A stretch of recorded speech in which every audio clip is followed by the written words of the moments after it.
Good morning, everybody. It is the middle of August, and that means we are about a month and a half into the Order 66 raid.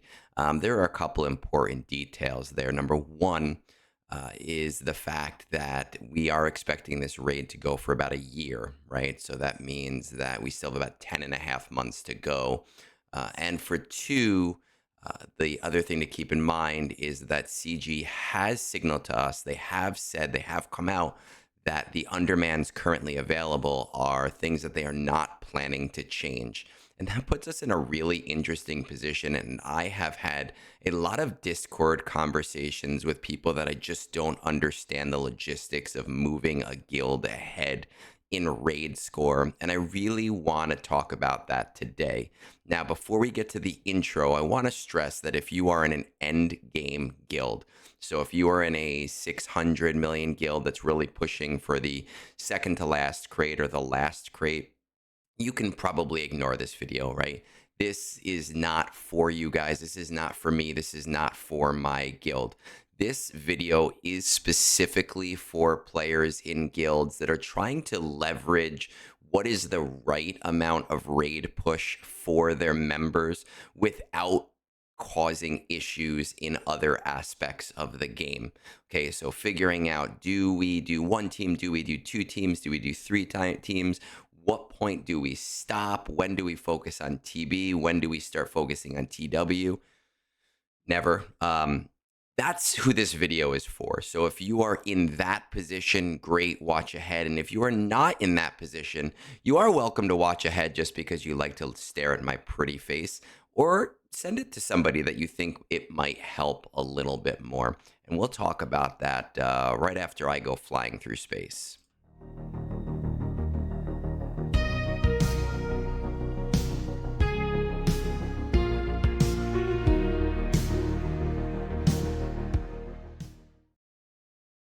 Okay, well, I did not mean to have this up yet, so we're gonna close that down for a second. Order 66 raid. Two things that we need to keep in mind here. Number one is the personal reward box and how far we want to commit to going further on that. I will say that in the past, when the Great Raid came out, I really did not prioritize this at all, and I am regretting that now. These 100 bits of MK3 tokens, they add up. Now, it was a different time because those raids were only slated to stay around for about 7 to 8 months. The 12 months makes it a little bit more interesting, but they add up over time, and I am reaping the rewards and the benefits now, being all the way at the top. The other thing to keep in mind, of course, is our guild raid box and where we want our guild to hit on this tract, right? Once we get, I believe it is the third box, maybe? Is it the third box? Yeah. So once we get to the third box, we are seeing the same amount of MK1 and the same amount of MK2 between all of the boxes. And as we go further, we're seeing more and more MK3. And it's, of course, important that the entire guild is participating here so that we can make sure to maximize our MK3. Now, I want to stress before I get into any of this that every guild situation is different. And we are specifically talking about a lowest denominator guild investment, right? With everything that we talk about today. So we are going to be talking about investing in a single team with every other team that we do anything for being a 300,000 bottom of the barrel team. Is that going to be the case for any guild? No, it's not. Right? It just doesn't happen that way. You're going to have characters at G12. You're going to have characters from Naboo that you're going to already have at certain levels. And I can't predict that. We would be here for 6 hours, right? Trying to discuss every single situation, and we wouldn't even be able to crack the surface. We can only look at it from 0 to 60, and we can only look at it as how far do we want to invest. And that's what we are going to do today. So we're going to switch over to my spreadsheet in just a second. But the basis or the hypothesis for this video is that most guilds in the mid-level would be heavily benefited by simply having their guild invest in the Tarkin Scorch 2-man. And that means bringing 2 characters to R9 and not having to worry about any other characters. And I know that that's daunting because you're saying, Egnards, oh, droid brains are so hard to get. I understand that. But I am telling you that if you are in a mid-level guild and you say to your guild, hey, get Tarkin, who is a GL requirement for multiple GLs, and get Scorch to Relic 9, and we will largely be good as a guild. And we're going to talk about the benefits to that. All right, so let's switch over to that spreadsheet now. And we are going to zoom in just a little bit. Let's see, that's perfect. Everything else hidden, right? This is what it'll cost to get a Tarkin 2-man to Relic 9, right? So here's our 2-man split. Great. We're not going to go over every number because you are all capable of reading numbers, hopefully. Gray signal data, 330. Green signal data, 340. Blue signal data, 350. Our total score is going to be 4.8 million. And as a reminder, we are talking about getting 3.6 million from this team, and then also getting 300,000 from every other team available to us. I will tell you that the modding for the Tarkin Scorch 2-man split is not that difficult at all. I have done it for many people. I've helped a lot of people out with this. I've done it with just what they have available. And some of those people I've said, wow, how do you not have these certain mods? And we figured it out. That'll give you an average guild score of 240 million. Okay, and that unfortunately puts you right under the 245 box, which is the box, the max box -2, right? Minus 5 million. Again, we're talking about lowest common denominator, but realistically in this situation, all it would take is, a few people in your guild saying, we're going to bring a 300,000 team and turn it into a 450,000 team, right? And if everybody does that, then we're good. But that is neither here nor there. That is not part of our experiment. We're going to keep in mind a total score of 4.8 million, a guild average of 240 million. Now we're going to come over here to our second slide. Looks kind of blank. And this is going to be for bringing just one R5 team, and everything else 300,000. Now, once again, you can say, Egnards, but I have this team that's going to be R5, and then this other team is going to be R1, and this team is R7. That's just going to increase the amount of relic material. We are specifically talking about just the one team, right? And that one team at R5 is going to give you a total score of 2.4 million, which means you lose out on 200 MK3 every single week. And your guild average is going to be 120 million, which means you lose out on 1,250 MK3 every week, or a total of 1,450 every single week. And I kind of want to just, before we go into these numbers, I want to go back into the game and I want to kind of show you what that means. All right, we're looking at 1,450 per week in lost MK3. If we're worried about things like keypads, that is 2 keypads every single week for the next 10 and a half months, right? So 10 and a half months, 10.5 times 4, 42 times 2. That is 84 keypads over those 10 and a half months. And roughly 300 additional. So 3 electrum conductors. Okay, 3 times 42. So roughly 126 electrum conductors. You can do your math on everything else, but that is what you are missing out on.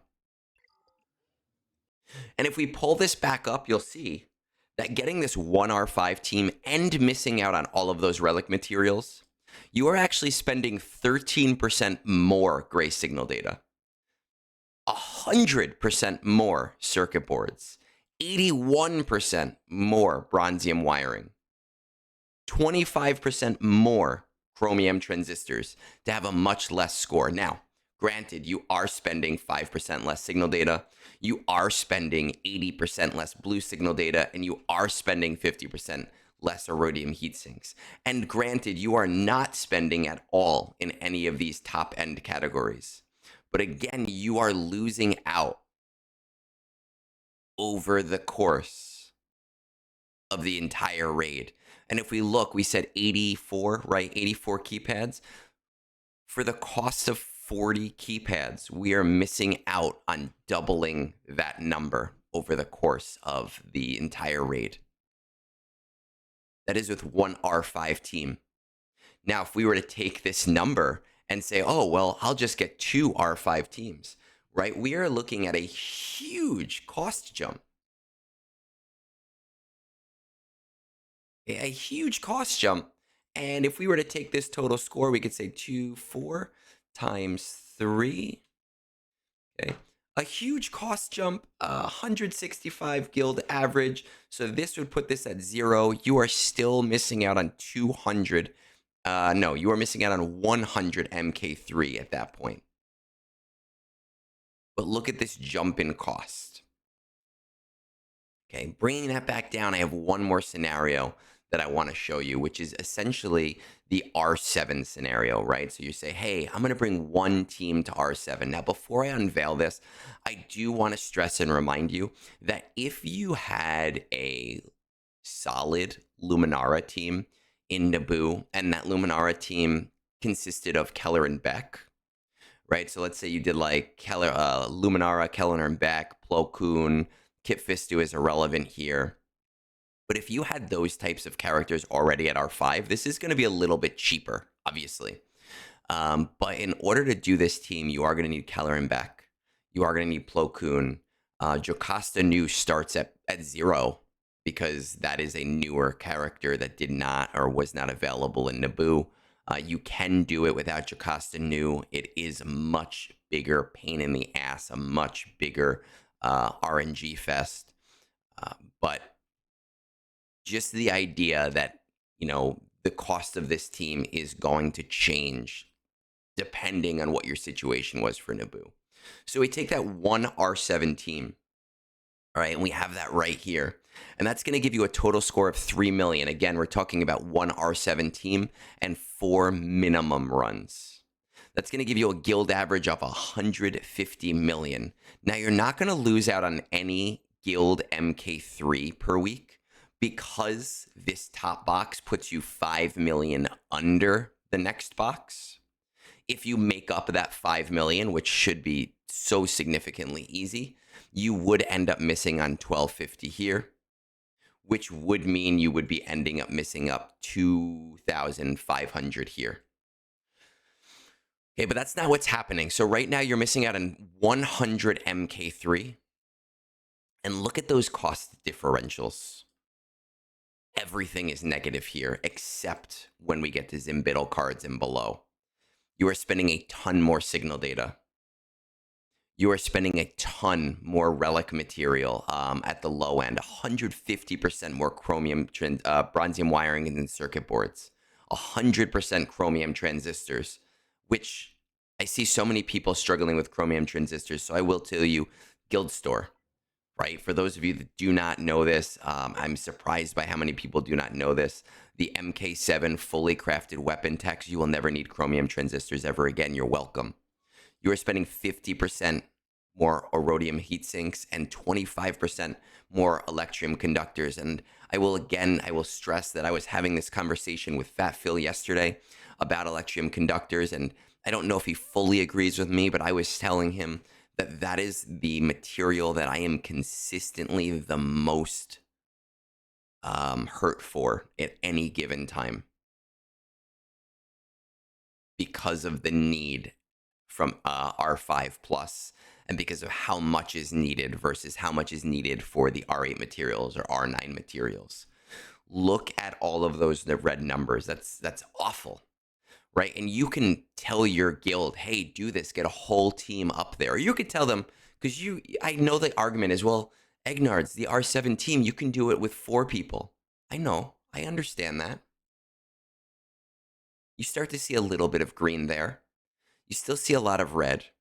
And you can say, Egnards, but there is a 3-man available if you get Keller and Beck and Jocasta New.